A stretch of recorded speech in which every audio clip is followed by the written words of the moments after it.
하나님의 말씀 요한복음 7장 1절 말씀 보시겠습니다. 우리 하나님의 말씀 요한복음 7장의 1절 말씀입니다. 찾으신 줄 알고 봉독 드리겠습니다. 요한복음 7장 1절입니다.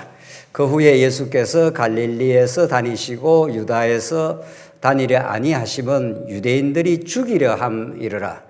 유대인의 명절인 초막절이 가까운지라 그 형제들이 예수께 이르되 당신이 행하는 일을 제자들도 보게 여기를 떠나 유대로 가소서. 스스로 나타내기를 구하면서 묻혀서 일하는 사람이 없나니 이 일을 행하려 하거든 자신을 세상에 나타내소서 하니 이는 그 형제들까지도 예수를 믿지 아니함이르라. 예수께서 이르시되 내 때는 아직 이르지 아니하였거니와 너희 때는 늘 준비되었느니라.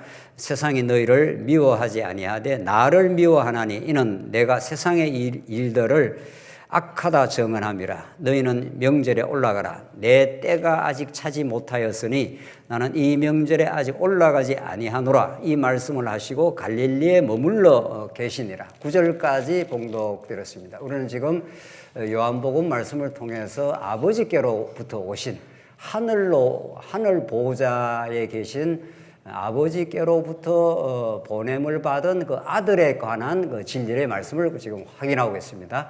그 아들은 아버지께로 오셨을 뿐 아니라 이제 마침내 십자가에 죽으심으로 그 모든 구약의 언약을 다 이루시고 아버지께로 다시 돌아가신다. 그 아들을 통해서 하나님 아버지가 어떤 분인가를 알게 하시는 것, 그 아버지 안에, 아버지가 보낸 아들 안에 영생이 있고 하나님 나라가 있고 하나님의 살아계심과 그 무한한 은혜의 속성을 그 아들 한 분을 통해서 드러내신다. 이게 요한복음의 메시지입니다. 요한복음은 아들에 집중되어 있고 아들을 통해서 하나님 아버지가 어떤 분인가를 우리에게 이제 가르쳐 주는데, 우리가 지금 살펴가는 맥락은 이제 6장부터 11장까지가 우리 지난 시간 6장이 상당히 긴 본문이었기 때문에 여러 주일날 우리 확인했는데, 그 본문 내용이 생명과 참 빛에 의한 성취입니다. 예수님이 말씀이 육신이 되고 영원한 로고스가 육신을 입고 이 땅에 오심으로 독생하신 하나님의 영광이 드러나고 아들의 영광이 드러나고 진리와 은혜가 충만하더라. 이렇게 해서 영원 안에 하나님과 함께 계셨던 하나님과 동등되신 그분이 이 땅에 오시는 방식이 육신을 입고 오신 거죠. 성육신이죠. 육체를 입고 우리 가운데 거하신다 하는 것은 하나님의 영광을 우리 가운데 오셔서 장막을 치신다, 성전이 되신다 이런 뜻입니다. 그래서 성전이 되셔서 우리에게 영원한 생명을 이제 가르쳐 주러 오셨는데, 그 오신 분이 생명과 빛이다 이런 뜻입니다. 6장부터 지금 11장까지가 계속 생명 되신 예수 그리스도, 빛 되신 예수 그리스도 이런 거죠. 우리 6장 내용 전체가 오병이어 기적으로부터 시작했지 않습니까? 그럼 오병이어 기적을 보면은 떡 5조각하고 물고기 2마리로 5,000명을 먹이고도 12광주리가 남았더라 했지 않습니까? 그게 영원히 먹어도 다함이 없는 영생의 떡으로 오셨다. 그것도 하늘로부터 오셨다 이런 거죠. 그러니까 하늘 메시지를 그렇게도 요한복음이 강조하는 건 땅에 속한 분이 아니다. 예수님은 타락한 모든 인생은 다 땅에 속했지 않습니까? 땅에 속했기 때문에 하늘을 잃어버렸습니다. 우리가. 그러나 그 하늘을 되찾아주러 오셨다. 하늘로부터의 영생의 말씀을 가르쳐 주러 오셨다. 따라서 예수 믿음이라는 게 하늘이 복원된 사람들입니다. 그렇죠? 아버지가 그 아들을 하늘로부터 이 땅에 보내주심으로 아들을 통해서 하늘을 열어주신 분인 거죠. 우리가 동양사상에 천지개벽이라는 게 있습니다. 그러니까 일반 계시, 일반 사상에도 복음과 비슷한 이야기를 합니다. 너무도 그 삶이 고통스럽고 막혀 있다고 다 생각하는 거란 말이죠. 세상 사람들이. 결국은 어디서 막히는가 하면 아무리 이 땅에서 부귀, 영화, 건강, 자녀들의 축복 모든 걸 다 누린다 합시다. 마지막에 딱 막히는 자리가 죽음입니다. 그러니까 인간은 그 죽음으로 향해 가고 있고 어떤 이 땅에 뭐를 누린다 해도 인간이 어찌할 수 없는 죽음이라는 막다른 골목에 이르는 거죠. 누구나 그런 거죠. 그러니까 길이 없는 겁니다. 그러니까 사람들이 뭐 이렇게 살아야 된다, 저렇게 살아야 된다, 뭐 도덕적으로 이 말 저 말 하고 이렇게 사는 게 행복하다, 저렇게 사는 게 행복하다. 아무리 노력해도 점점 가면은 딱 죽음이라는 마지막 막다른 고래 이러는 거죠. 더 이상 열려지지 않습니다. 죽음으로 끝나는 거죠. 예수 안 믿어. 그러니까 죽음은 땅에 속한 법칙인 거죠. 땅에 속한 아담 타락이 모든 인간이 영적으로 죽었고 육체를 덧입혀서 하나님이 이 땅에 보내지만 죽습니다. 그러니까 열리지 않는 거죠, 삶이. 그 열리지 않는 땅의 문을 열어주시는 분이 천지가 개벽한다 이런 뜻이 이제 우주가 바뀐다 이런 뜻입니다. 이게 예수 그리스도가 이 땅에 오시면은 하늘이 열리고 오늘 요한복음이 생명과 빛으로 오신다 이런 뜻입니다. 생명과 빛이라는 그 반대가 뭐죠? 생명의 반대가 뭐죠? 죽음. 그리고 우리 예수 믿지 않으면 다 죽음입니다. 살았으나 죽은 것이라. 그러니까 예수를 안 믿으면 그냥 이렇게 육체로 살아가는 거지, 육으로 사는 거지, 하나님과의 소통이 없는 거죠. 하늘 아버지가 아버지를 타락하고 나서 아담이 여기에 땅에 속했기 때문에 하늘을 잃어버렸기 때문에 그 땅에 갇혀 삽니다. 이걸 로마스가 불순종 가운데 가두어 두셨다. 땅에 속혀서 아무리 발버둥 쳐도 하늘이 열리질 않습니다. 그러니까 예수님이 하늘로부터 아버지께로 와서 아버지께로 돌아감. 이게 요한복음인데, 그러니까 그 길을 열어주신 겁니다. 천지가 개벽한 거죠. 그러니까 예수를 믿는다는 건 단지 내 개인의 구원 정도가 아니라 개인 구원은 말할 것도 없는 거. 말할 것도 없고요. 복음 중에 복음은 예수 구원하시네. 오늘 찬송했지 않습니까? 구원이라는 것은 죽음에서 생명으로 생명이 열리면 우주가 열리는 겁니다. 이게 하나님이 우주를 경륜하시는 뜻이 이 땅에 새하늘과 새 땅으로 이 땅에 하나님 나라를 이루심으로 새로운 세계가 열리도록 하나님께 인도해 가신다 이런 뜻이죠. 그래서 생명과 빛으로 오심을 6장에서 그렇게 말씀을 해 주실 때 문제는 생명으로 오신 예수 그리스도는 아무에게나 주어지는 게 아닙니다. 하나님이 딱 정해진 사람입니다. 우리 지난 시간 60절 보시면 6장 60절 제자 중 여럿이 듣고 말하되 이 말씀은 어렵도다. 누가 들을 수 있느냐. 예수님 따르던 제자들 가운데도 이 말씀이 어렵다. 무슨 말인지 모르겠다. 그 말은 땅에 속해 있기 때문에 하늘 메시지가 하늘과 땅처럼 멉니다. 예수님은 하늘의 메시지를 갖고 땅에 있는 사람들에게 전해주는데 제자들까지도 참 어렵다 이러죠. 66절. 그때부터 그의 제자 중에서 많은 사람이 뭐라고 그랬습니까? 떠나가고. 그러니까 예수님은 많은 사람을 붙들어서 구원시키는 게 아니라 자기가 정해놓은 사람을 붙드시고 많은 사람이 운집해서 왔다가도 그게 무슨 말인지 어렵다. 심지어 제자들까지도 떠나가 버립니다. 마지막으로 68절, 67절 보십시다. 예수께서 12제자만 남았습니다. 수많은 군중들에게서는 예수님이 떠나서 왕사몰래 이렇게 떠나버렸지 않습니까? 그러니까 제자들 가운데 이 말이 어렵다. 무슨 말인지 잘 모르겠다. 그래서 제자들이 많이 떠나갔습니다. 12명만 남았습니다. 67절 예수께서 12제자에게 이르시되 너희도 뭐라고 했습니까? 가려느냐. 그러니까 예수님 참 이렇게 어떻게 보면 고독한 겁니다. 예수님은 하늘로부터 왔기 때문에 이 땅이 하고 이렇게 괴리가 있는 거죠. 엄청난 괴리가 있기 때문에 하늘의 메시지를 땅이 알아듣지를 못합니다. 그러니까 우리 사람이 개미한테 야 개미야 너 거기 살면은 지금 비가 많으니 죽어 저쪽으로 옮겨가 살아. 아무리 가르쳐도 개미가 알아듣습니까? 못 알아듣어요. 전혀 못 알아듣어요. 전혀 언어가 다릅니다. 하늘 언어와 땅의 언어는 전혀 다릅니다. 그러니까 여러분 과서가 진리의 말씀, 하늘의 언어를 듣는다는 건 우리의 이성의 능력으로 듣는 게 아닙니다.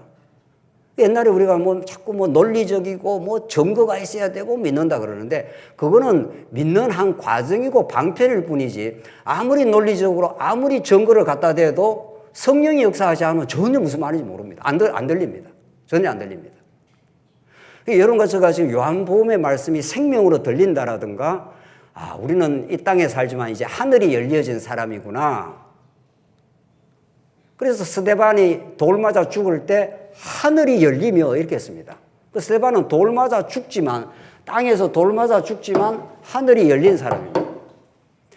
그래서 이게 이제 예수를 믿는 건데 요한복음이 이런 그 우주의 열림, 영생의 진리, 새하늘과 새 땅을 바라봄, 새 하늘과 새 땅이라는 건 이 옛 땅, 이 땅이 아니라 이 말 아닙니까? 이 땅과는 전혀 차원이 다른 우리는 새하늘과 새 땅에 가서 살게 될 것인데, 그러니까 자꾸 못 알아듣습니다. 못 알아들으니까 12제인데 너희도 가려나니까 68절 시몬 베드로가 대답하되 주여 영생의 말씀이 주께 있으니 우리가 누구에게로 뭐라고 합니까?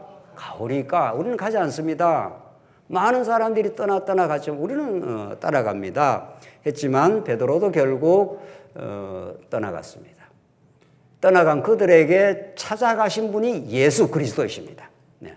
그러니까 제자들이 예수를 붙들어서 예수를 믿는 게 아니고 다 떠나갈 수밖에 없는, 그래서 하늘의 메시지를 깨닫지 못하는 그에게 예수님이 찾아오셨고 그들을 위해서 가르쳐 주셨고 성령을 보내서 이제 믿어지게 하시는 겁니다.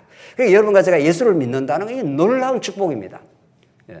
성령께서 우리에게 귀를 열어주시고 깨닫게 하시고 하늘이 열린 경험을, 내가 이 땅에 살지만, 이 땅에 살다가 죽지만 죽음이 삶의 막힘이 아니라 죽음이야말로 새하늘과 새 땅으로의 열림이다, 이렇게 믿는 사람들이죠.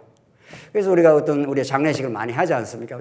하면은 인간적으로 우리 부모님을 떠났다든가 뭐 가족을 보냈다든가 하면 슬프죠. 그건 뭐 인지상정이니까 그 슬픔을 우리가 인정을 합니다. 그리고 또 슬픔을 우리 함께 위로도 합니다. 그러나 거기에 머물지 않지 않습니까? 우리 예수 믿는 사람은 그것이 영원한 이별도 아니고 영원한 슬픔이 아니라 우리가 가족끼리 살았기 때문에 사랑을 나눈 관계이기 때문에 잠시 우리가 슬픔을 나누긴 하지만은 그 죽음이 새하늘과 새 땅을 열어주는 새로운 역사가 일어나는 거죠.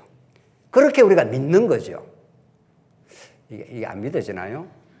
이걸 그렇게 믿고 살죠? 그렇게 믿고 사는 겁니다. 예.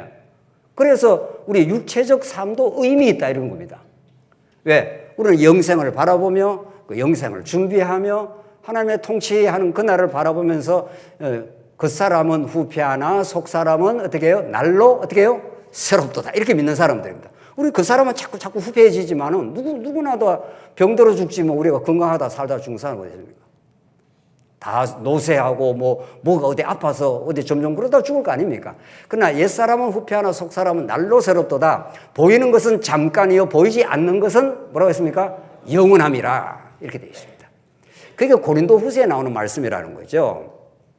그 갈등하고 어려워하고 힘들어하는 성도들에게 그 세계가 확실하게 있다. 예수를 믿는 생명은 그런 것이다.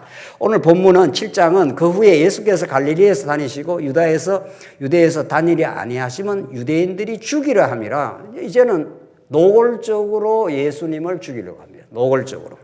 자, 그러니까 어떤 반응이 나왔는가 한번 보십시다. 이게 지금 우리 서두에 지금 하늘 메시지를 전거했는데 제자들까지 못 알아들었죠. 오늘은 그 피를 나눈 혈육까지 예수님을 몰라봅니다. 이게 참 신기한 겁니다. 혈육, 가족. 제자들은 고사하고 제자들도 나중에는 다 몰라보는데 하늘 메시지는 하늘로부터 온 성령이라야 깨닫게 하는 건데 예수님의 가족이 있지 않습니까? 그래서 이제 예수를 죽이려고 하는데 2절 유대인의 명절이 초막절, 아주 초막절이 중요합니다. 3대 절기, 수장절이라고 하기도 하고 초막절이라 하기도 하고 예수님의 그 마지막 그 재림을 기념하는 이제 수장절의 한 측면입니다. 3절 그 형제들이 예수께 이르되 당신이 행하는 일을 제자들도 보게 여기를 떠나 유대로 가소서. 지금 예수님은 갈릴리에 있습니다. 갈릴리에. 그러니까 여기가 갈릴리고 여기가 유대입니다. 여기가 사마리아고 유대, 사마리아, 여기가 갈릴리입니다. 그래서 사마리아 땅은 일도 안 지나갑니다. 여기가 이미 혼혈족들이 있다고 해서 이거 안 좋아합니다. 유대인들이. 여기가 예루살렘에 있는 유대고 여기가 갈릴리니까 여기가 변방입니다. 변방. 예수님이 주로 활동을 여기서 많이 하신 거죠. 예수님이 여기서 많이 하시고 그래서 형제들이 갈릴리에 살고 있는데 갈릴리는 변방이니까 예수님 유대로 가시옵소서. 당신이 세상에 뭔 걸 드러내려고 왔지 않느냐. 말은 키우면 어디로 보내야 됩니까? 제주도로 보내고 사람은 어디로 가야 되죠? 서울로 가야 되죠. 출세하려면. 그렇죠? 저기 어디 시골 꼴짝이 있어갖고 출세를 못하지 않습니까? 그러니까 세상에서 자기를 드러내고 자기의 영광과 자기의 실력을 드러내려면은 왜 여기 갈릴리에 있느냐? 4절 보십시다. 그 3절에 다시 그 형제들이 예수께 이르되 당신이 행하는 일을 제자들도 보기에 여기를 떠나 어디로 가라는 겁니까? 유대로 가라. 유대가 그 시대에 요즘으로 말하면 서울이에요. 수도권이라고요. 본거지. 그래서 4절에 스스로 나타내기를 구하면서 묻혀서 일하는 사람이 없나니 이 일을 행하려 하거든 자신을 세상에 어떻게 하랍니까? 나타내소서. 출세라는 게 그런 겁니다. 출세. 세상에서 드러나는 거죠. 그렇죠? 출세, 우리가 출세한다 하는 거는. 이게 모든 사람의 삶의 목적이 출세입니다. 세상에 성공하고 영향력 있는 사람이 되고 이런 게 있어요. 아담 타락이 모든 인간이 그렇습니다. 모든 인간이. 그걸 못해서 다 안달인 거죠. 그러니까 인생의 삶의 목적은 다양하지 않습니다. 타락한 모든 인류의 삶의 목적은 딱 한 가지입니다. 출세입니다. 잘되기. 예. 영향력 있는 사람 되기. 그쪽으로 모든 사람이 갑니다. 그러니까 지금 형제들은 예수님이 뭐하러 오신 걸 모르는 거예요. 형제들도 모릅니다. 형제는 예수님하고 가장 가깝게 예수님이 계신다면은 예수님과 혈육의 형제 아닙니까? 그러면 가장 가까이 있는 사람이 이 하늘 메시지를 알 것 같은데 모릅니다. 못 알아듣습니다. 예수님.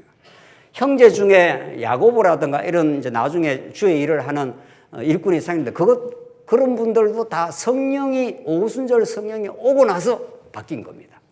그러니까 가까이 있을수록 더 멀을 수도 있습니다. 이건 놀라운 사실입니다. 진리는 어떻게 가까이 있다고 막 깨닫는 것도 아닙니다. 그런 건 느끼시죠? 가족 간에 교회 아무리 이렇게 나오라 해도 안 나오는 분들 있죠. 이제 앞으로 나올 수는 있어요, 물론 앞으로. 그러니까 진리는 아무리 가까운 사람이라고 해서 내가 진리를 넣어줄 수가 없습니다. 그 사람에게. 기도할 뿐이고 하나님께서 긍휼을 베풀을 뿐이지. 지금 이 형제들이 일을 하면 자신을 세상에 나타나 세상에 돋보여가지고 많은 사람들이 좀 당신을 알아보고 그렇게 하라 이런 거죠. 5절에 뭐라고 그럽니까? 이는 그 형제들까지도 뭐라고 했습니까? 예수를 어떻게 해요? 믿지 아니함이러라. 그러니까 형제들도 예수님이 어떤 분인지 하나님의 아들 그리스도로 왔다는 걸 모른다 이런 뜻입니다. 안 믿습니다. 그러니 군중들은 말할 것도 없는 거죠. 그러니까 다 예수를 죽이라 그랬지 않습니까? 모든 사람이 다 예수 죽이라고 이제 십자가에 못 박아라 합니다. 너는 진짜 메시아가 아니야. 진짜 메시아는 이 땅에 로마 제국을 뒤집어 엎고 능력 있는 그런 메시아로 와야지. 무슨 소리 하고 있어 지금 이런 거죠. 그래서 이제 하여튼 오늘 포인트는 예수님이 생명과 빛으로 오신 분인데 지금 이 메시지를 하는데 6장에서 생명의 진리를 하늘로부터 산떡으로 왔다 그러는데 아이고 그 말이 어려워서 못 알아듣겠다. 몸을 찢긴 몸을 먹고 피를 마셔야 너희들이 생명이다 하니까 무슨 소리를 하느냐 못 알아듣습니다. 그래서 떠나갔고 제자들도 많이 떠나갔고 12 가운데 너희들도 가려느냐 그러니까 베드로가 항상 자기 믿음의 분량 이상의 답을 합니다. 언제나 베드로는 영생의 말씀이 죽게 있사오니 우리가 어디로 가오리까 하면서 아주 그 똑똑한 정답을 잘 말했지 않습니까? 그리고 나중에 예수님 십자가 죽으러 갈 때 진짜 죽으러 갈 때 떠나갔습니다. 그러니까 인간 힘으로는 절대 예수 못 따른다 이런 뜻입니다. 여러분과 제가 오늘 이렇게 예수를 믿는 건 전적인 하나님의 은혜입니다. 전적으로 성령께서 이렇게 인도하셔서 온 거죠. 그래서 이 생명의 주를 제자들뿐만 아니라 가족들도 못 알아본다 이런 겁니다. 가족들도 못 알아본다. 6절 예수께서 이르시되 예수님이 대답을 합니다. 예수께서 내 때는 아직 이르지 아니하였거니와 너희 때는 항상 늘 준비되어 있느라. 그러니까 예수님이 내 때가 아직 안 왔다. 내가 지금 세상에 유대에 가갖고 내 능력을 과시를 해갖고 수많은 사람들한테 내가 메시아라고 이렇게 정언하는 게 아니다. 오히려 메시아는 많은 표적도 행하고 죽은 자도 살리고 오병의 기적을 행했지만은 알아들을 수 있는 사람들에게만 알아듣게 한다. 하나님 나라 비밀은 내가 택한 자에게만 깨닫게 한다. 이런 뜻입니다.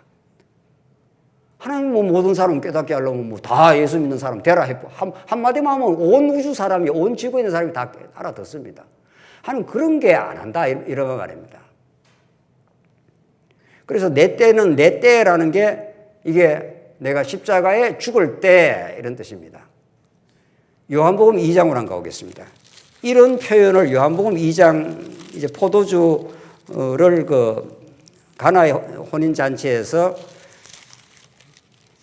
포도주가 떨어졌습니다. 그래서 예수님의 어머니가 예수님께 저들에게 포도주가 없다 하나이다. 그러니까 포도주가 떨어지니까 당신이 메시아면 포도주를 만들 그 표적을 좀 행해달라. 그러니까 2장 4절 한번 보겠습니다. 2장 4절 다 같이 한번 읽겠습니다. 시작. 예수께서 이르시되 여자여 나와 무슨 상관이 있나이까 내 때가 아직 이르지 아니하였나이다. 예수님 굉장히 인간적으로는 투명한 분입니다. 예수님 어머니가 야야 지금 우리 식으로 말하면 지금 저기 잔치상에 포도주가 떨어졌네. 뭐 어디 가서 좀 마련해 오든지 사가 오든지 뭐 표적을 일으키든지. 어머니가 그렇게 하면 우리는 보통 뭐라고 해야 됩니까? 효도까지는 안 가더라도요. 그냥 정상적인 아들이라면 예 어머니 뭐 어떻게 내가 알아보지요. 이렇게 해야 될 거 아닙니까? 예수님 참 못마땅합니다. 여자요 이렇게 나옵니다. 아주 뭐 자기 어머니한테 객관적인 여자한테 말하는 것은 여자여 나와 무슨 상관이 있습니까? 내하고 지금 상관없는 일을 내한테 왜 말합니까? 내 때가 아직 이르지 아니하였나이다. 그러니까 예수님은 지금 가나의 혼인잔치에서 물을 포도주로 이제 바꿔줍니다. 나중에는 또 이렇게 말해놓고 또 바꿔줘요. 예수님은 이랬다 저랬다 하는 것 같아요. 진리는 이랬다 저랬다 하는 속에 진짜 진리가 숨어 있습니다. 예수님이 가르쳐 주는 것은 내 때는 새 언약의 피를 흘려서 새 언약의 포도주가 새롭게 이제 출현한다. 예수님이 피를 흘려 주심이 우리 성찬식에서 포도주를 마시는 게 예수님의 피를 함께 나누는 시간이란 말이죠. 그러니까 유대인의 모든 잔치가 끝난다. 이제 새로운 시대, 새 언약의 시대에 진짜 내가 십자가에 죽을 때가 따로 있다.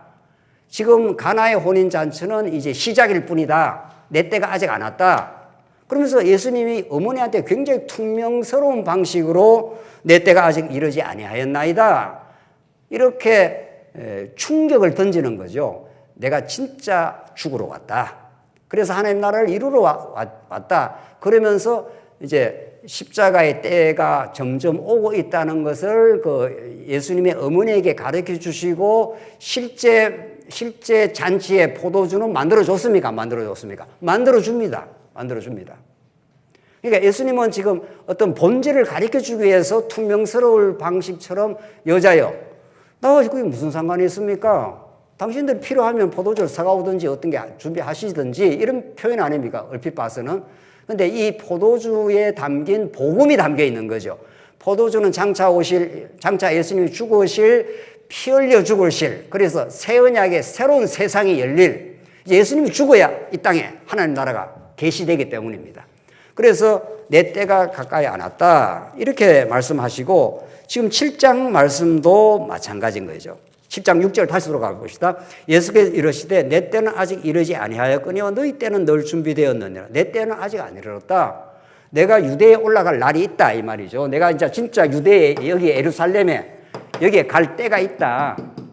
내 때는 아직 하나님이 준비되어 있고 지금 내 때가 성취될 때까지 아직 남은 일이 계속 지금 진행 중이다. 내가 마침내 유대에는 간다. 가서 죽으러 갈 때가 있다. 죽음이 생명의 역사를 만들어내는 하나님의 때입니다, 이게. 그러니까 십자가 없이 하나님의 언약이 이루어지지 않습니다. 구약의 모든 아브라함 언약은 모세 시대 때 유월절 어린 양의 피를 통해서 애굽에서 해방되어서 하나님 나라로 가나안 땅으로 진입하지 않습니까? 그러니까 죽음 없이 어떤 한 희생 제물에 죽음 없이 생명이 탄생하지 않습니다. 여러분 그 아이가 탄생할 때 어머니가 어떻게 되는 겁니까? 아이를 다 낳아봤잖아요. 어머니가 어떻게 되는 거죠? 죽습니다. 거의 죽습니다. 그래서 하나님께서 어머니가 출산을 하는 것은 죽음의 경험입니다. 온 뼈가 다 이렇게 해체되는 듯한 느낌이 온다는 거죠. 왜 하나님께서 그렇게 출산을 그렇게 만들어 놨을까 말이죠. 그러니까 새로운 생명의 탄생은 한 어머니의 죽음 같은 고통을 치러야 그 옥동자가 오늘도 우리 어느 성도가 한 살배기 그 딸내미를 옆에서 밥을 먹이는데 엄마는 밥을 먹지 못해요. 그 애기한테 밥을 먹이려고 그렇게 또 주고 하면 여기 또 고개 돌리면 고개 또 이렇게 끌어안고 그 애가 탄생뿐만 아니라 제대로 된 한 성인으로 자라기까지 엄마는 점점 죽는 겁니다. 탄생시킬 때부터 사지백체가 다 허물어지는 그 출산의 고통을 죽음을 통해서만 생명이 탄생합니다. 이 일반 계시입니다. 일반 계시예요. 그러니까 죽음 없이 생명이 없는 거죠. 죽음 없이. 십자가 없이 뭐가 없다고요? 영생이 없습니다. 그러니까 예수님의 십자가를 우리가 믿지 않으면 영생을 깨닫지도 못하고 누리지도 못하는 거죠. 그래서 예수님의 죽음이라는 게 우리에게 생명을 만들어내시고 그 생명의 나라 속에 우리 천국이라는 게 생명수 강가가 새하늘과 새 땅에 가면 흘러가지 않습니까? 그래서 지금 예수님이 내 때는 아직 이르지 않았다. 그리고 7절 세상이 너희를 미워하지 아니하되 나를 미워하나니 세상은 예수님을 미워하기 때문에 세상이 생명으로 오신 예수님의 생명을 꺼버립니다. 꺼버리면 진짜 생명이 이제 부활을 하는 거죠.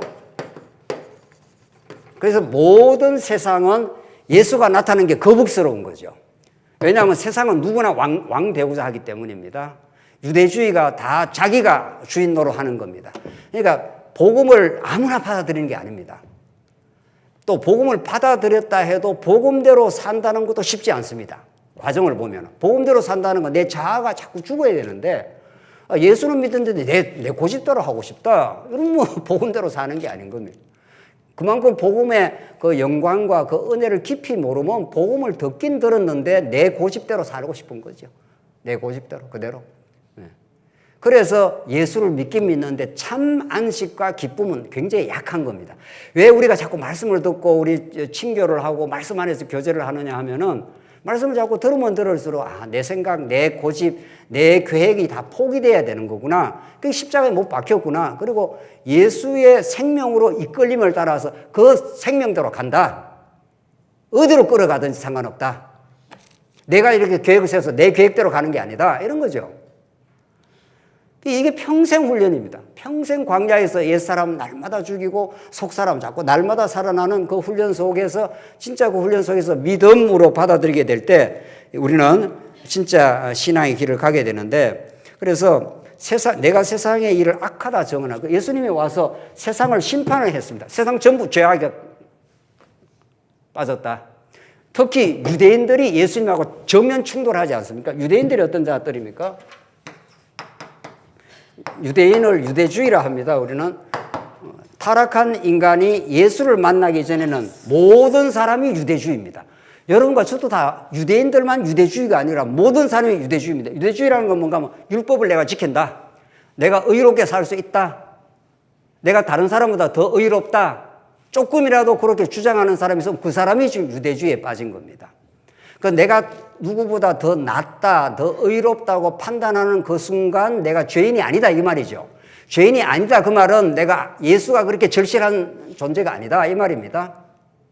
이게 아담 타락 이후 여기서 하늘에서 우리가 쫓겨났습니다. 이게 에덴에서 추방되어서 모든 인간이 땅에 속해지고 땅에 속한 모든 사람을 우리는 유대주의라 이렇게 말합니다. 예수님 당시 바리새인들만 유대주의가 아닙니다. 바리새인들이 자기가 율법을 지킨다고 착각을 하지 않습니까?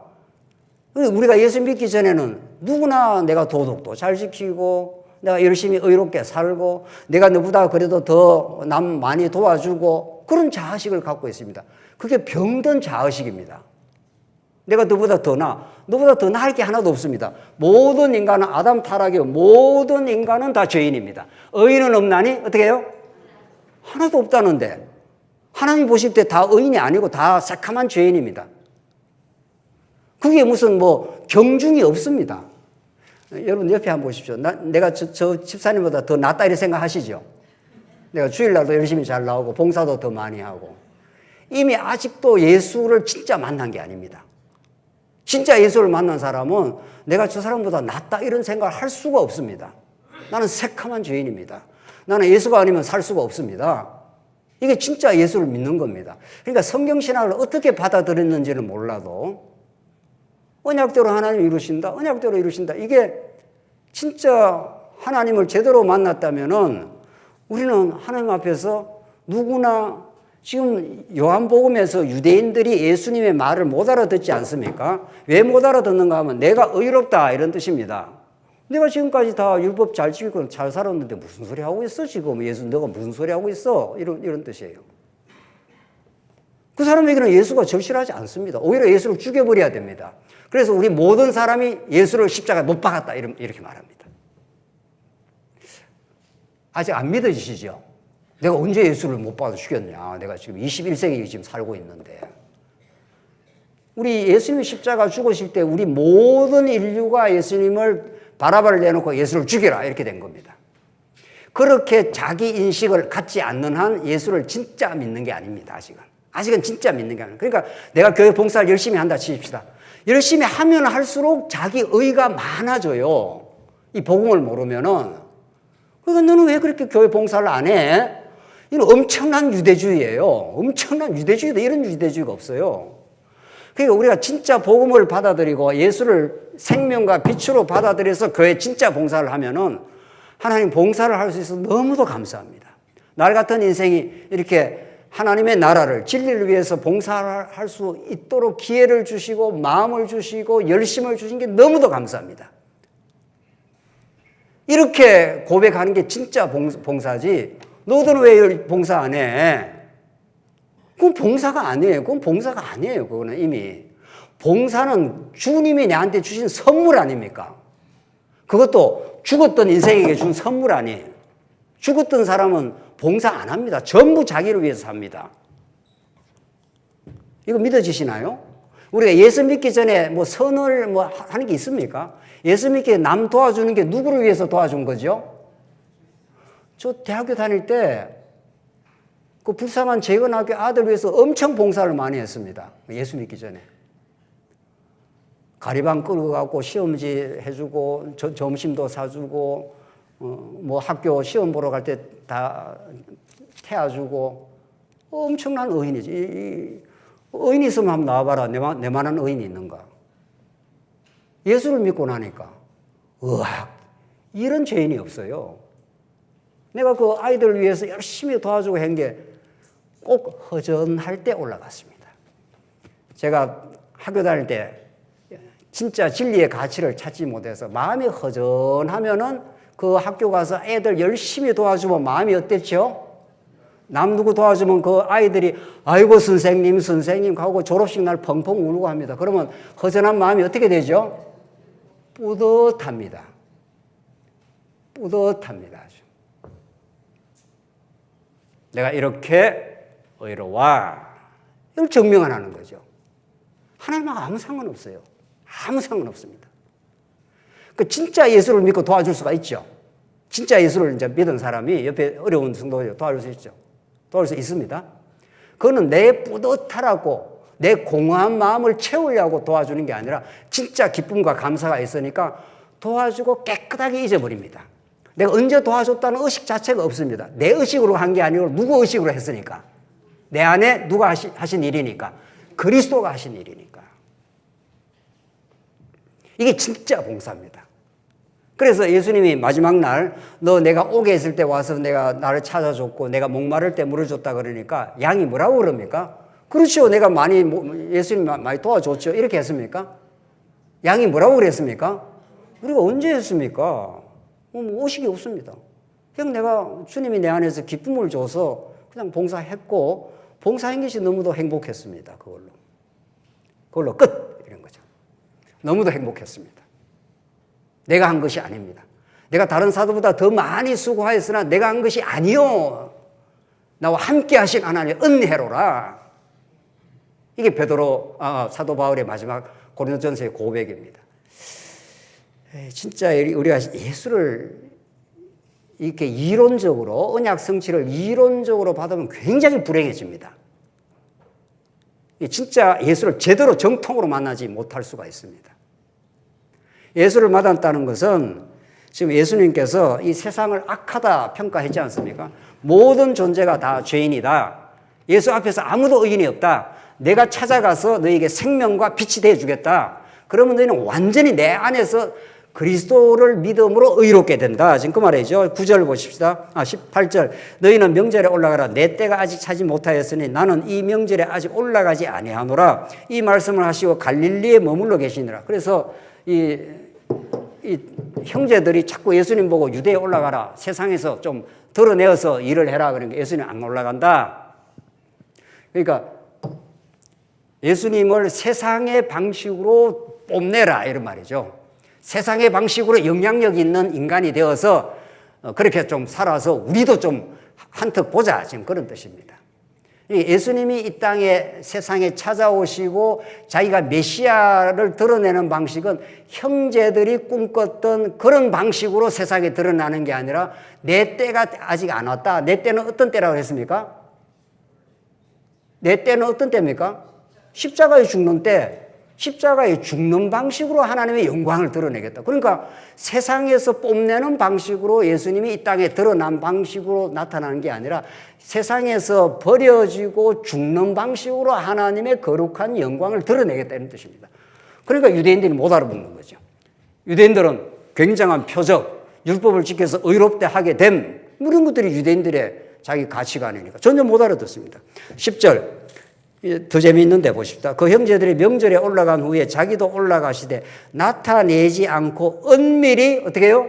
가시느라.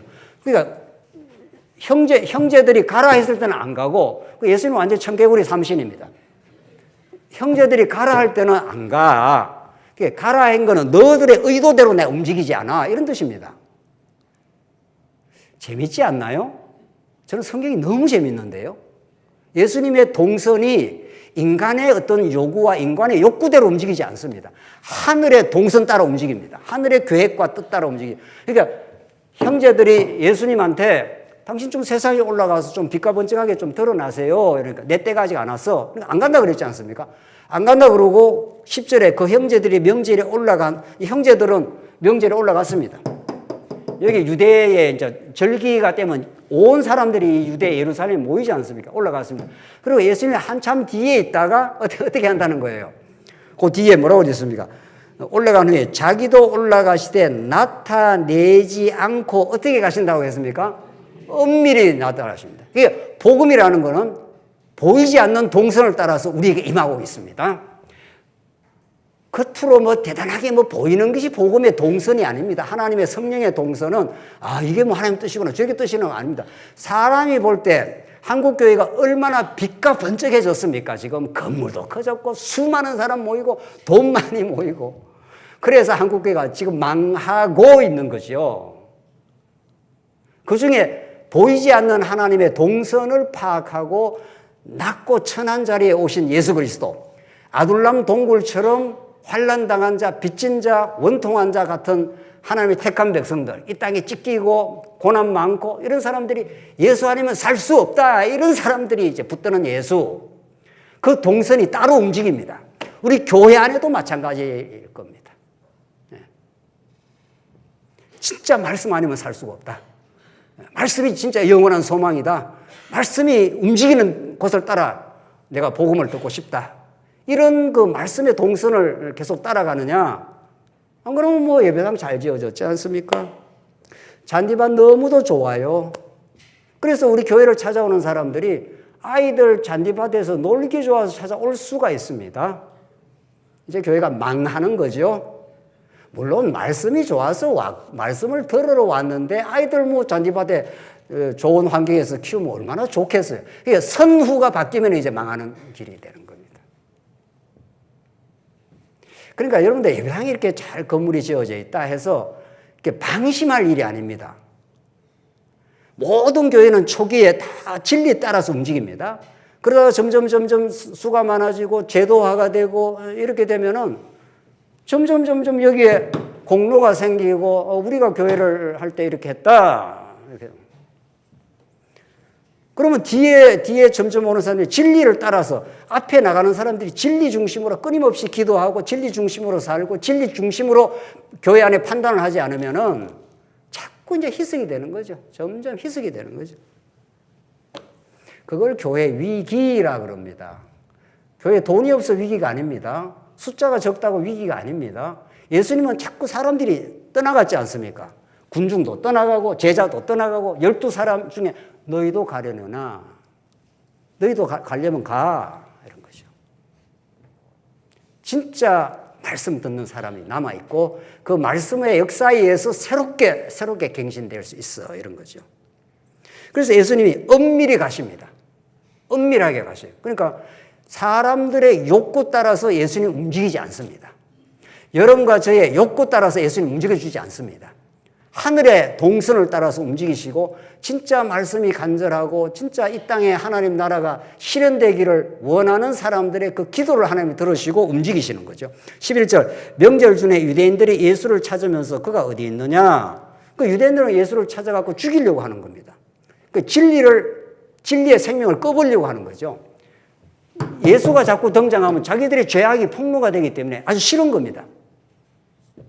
12절 예수에 대하여 무리 중에서 수군거림이 많아 어떤 사람들은 좋은 사람이라 하면 어떤 사람은 아니라 무리를 미혹한다. 그렇게 예수님에 대해서 웅성웅성하는 겁니다. 이게 좋은 사람이 아니야. 그러니까 진리가 전파되는 곳에 모든 사람이 듣는 게 아닙니다. 듣는 사람만 듣고 안 듣는 사람은 웅성웅성하는 겁니다. 13절 그러나 유대인들을 두려워함으로 드러나게 그에 대해서 말하는 자가 없더라. 그러니까 전부 유대주의자들이 이게 모든 실세 고난을 갖고 있기 때문에 예수님이 도대체 어떤 분이지? 진리로 오신 분 아니야? 메시아 아니야? 그러니까 유대인들이 딱 세력을 쥐고 있기 때문에 두려워서 말을 못합니다. 여러분과 제가 이렇게 평화롭게 말씀을 들을 수 있는 건 놀라운 축복입니다. 이 축복을 진짜 축복으로 알고 진리에 간절할 때 우리 영혼이 살고 교회가 살 건데 14절 이미 명절의 중간이 되어 예수께서 성전에 올라가서 가르치시니 유대인들이 놀랍게 여겨 이르되 이 사람은 배우지 아니하였거늘 어떻게 그를 아느냐. 이 보십시오. 예수님이 지금 하늘로부터 온 하늘의 메시지를 이 땅에 전하고 있으니까 유대주의자들이 하는 말이 예수 목수의 아들 아니야. 이 사람이 언제 글을 배웠어?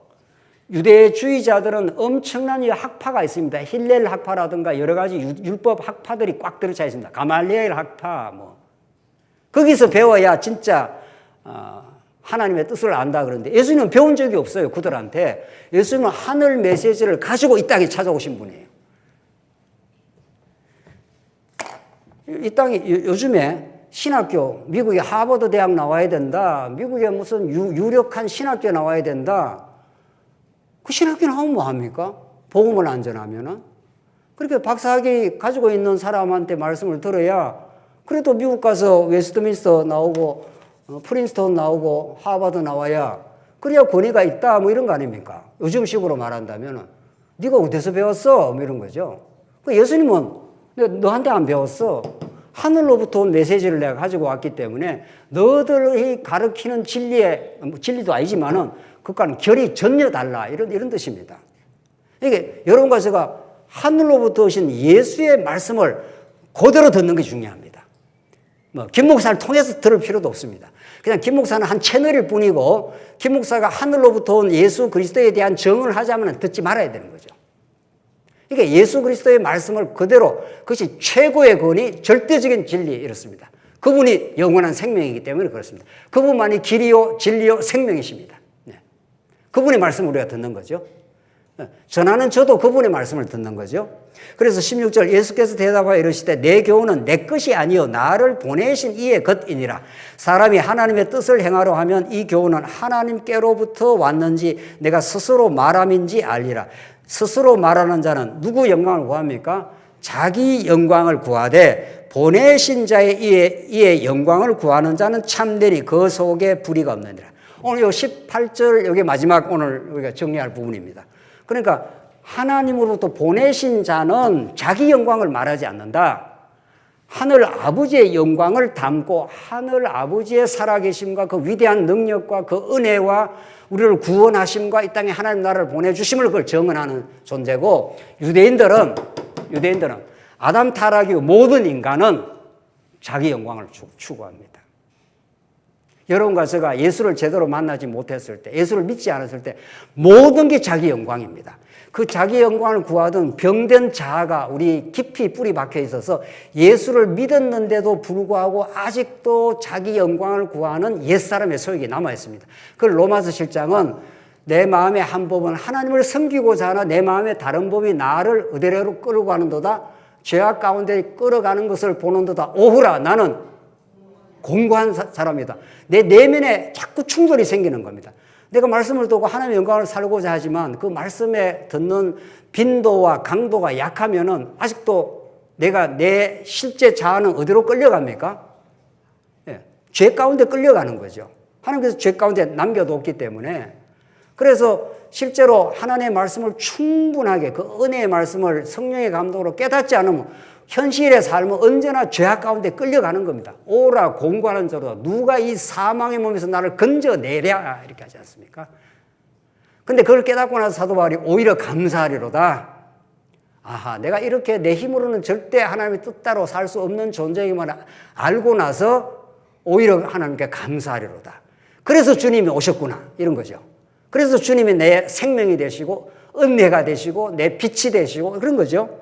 그래서 지금 예수님은 보내신 자, 아버지가 보낸 자대로 온 이분은 자기 영광을 구하지 않고 유대인들은 자기 영광을 구한다 이런 뜻 아닙니까?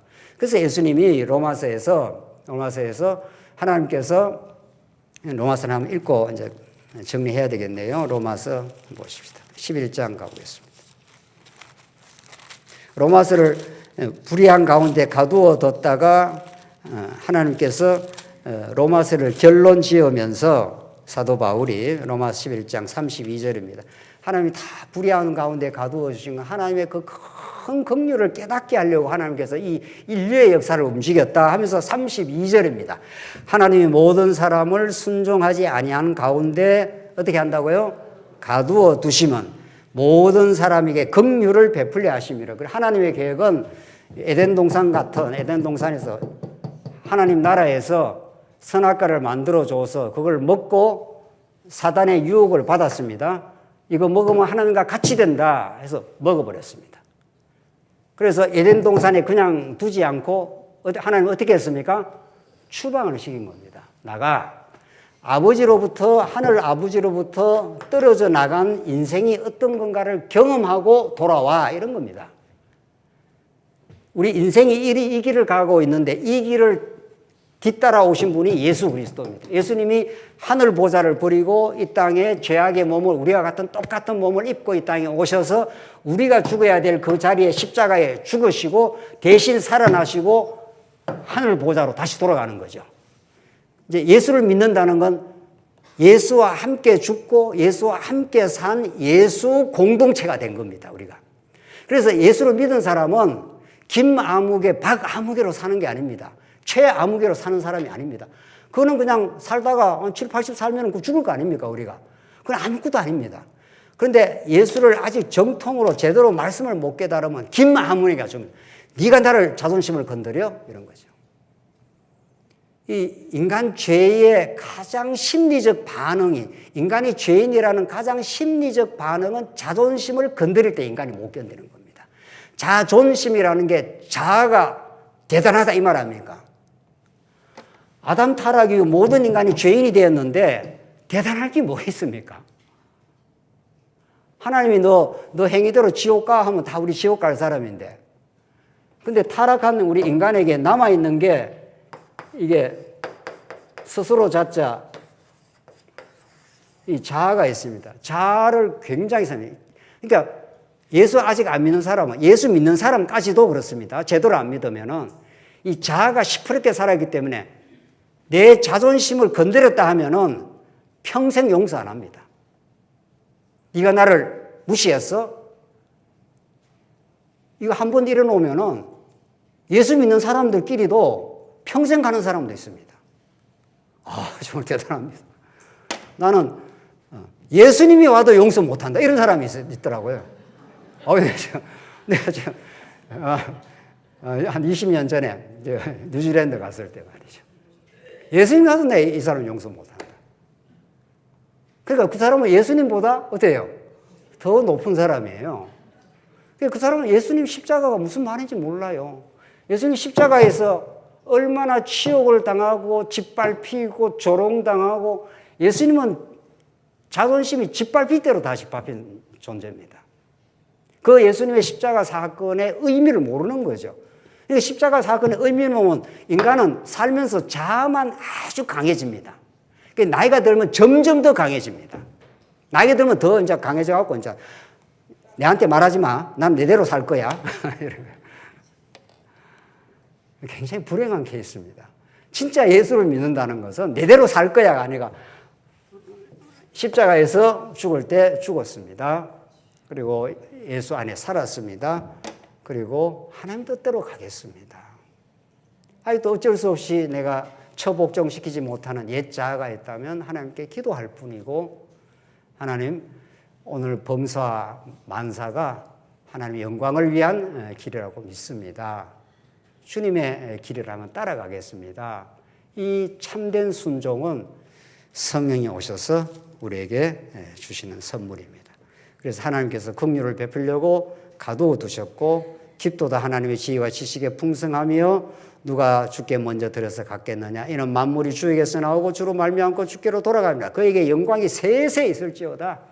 하나님의 영광을 드러내려고 하나님이 예수를 이 땅에 보내주시고 우리가 그토록 놓을 수 없는 자아, 그토록 쥐고 있는 자존심, 그래서 화나고 그래서 용서 못하는 이 불쌍한 우리 인생의 존재들을 위해서 예수님 찾아오셨고 예수님 죽어주시고 우리를 새롭게 부활시켜 주셨습니다. 우리는 새로운 자아로 탄생한 사람입니다. 김아무개, 이아무개, 치아무개 아무 의미 없습니다. 우리는 곧 죽을 겁니다. 이제 10년, 20년, 30년 있다가 100세 시대니까 여기 한 40년 더 사실 분도 계시는데 아무 의미 없습니다. 아무 의미 없습니다. 그 아무 의미 없다는 걸 깨닫고 주시는 것에 감사하고 그렇잖아요. 하나님이 여러분과 저를 살게 하는 데까지 먹을 것이 입을 것이 있은 줄 족한 줄 알라. 오늘 감사로 사는 사람은 내일도 감사로 살고 하나님 의지하고 살고 내 자존심으로 사는 인생이 아니라 예수 생명으로 살도록 그렇게 하십니다. 기도하겠습니다. 하나님 아버지 은혜를 감사합니다. 오늘 요한복음 말씀 통해서 하늘로부터 오신 참 생명 되신 예수 안에 살게 하심을 너무도 감사합니다. 그 진리를 꼭 붙들고 살 수 있도록 하나님께서 우리와 함께 해 주시옵소서. 예수님 이름으로 기도하옵나이다. 아멘.